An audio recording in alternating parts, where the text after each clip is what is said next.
সালাম স্টিল ভোটের গাড়ি নিয়ে ময়মনসিংহ ১১ ভালুকা আসনে নির্বাচনী হালচাল জানাচ্ছেন প্রতিনিধি আনোয়ার হোসেন তরফদার। সালাম স্টিল ভোটের গাড়ি আমি আছি ময়মনসিংহ ১১ ভালুকা উপজেলায়। এই উপজেলায় ১১টি ইউনিয়ন, একটি পৌরসভা নিয়ে উপজেলাটি গঠিত। এখানে মোট ভোটার সংখ্যা হচ্ছে ৩,৫৩,৮৯৪ জন। এখানে ৬ জন প্রার্থী মনোনয়নপত্র দাখিল করেছেন। তার মধ্যে ধানের শীষে যে প্রার্থী হেভিওয়েট প্রার্থী ছিল, তার পাশাপাশি স্বতন্ত্র থেকে বিএনপির আরেক নেতা মনোনয়নপত্র দাখিল করেছেন।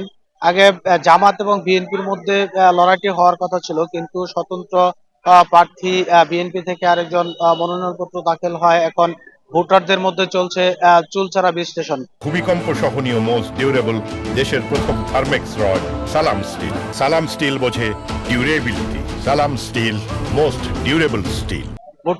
দেখা যাবে যে আগামী এই ১২ই ফেব্রুয়ারি নির্বাচনে আসলে সাধারণ জনগণ কাকে এর মধ্যে থেকে বেছে নেবেন, এমনটাই ছিল আমার কাছে।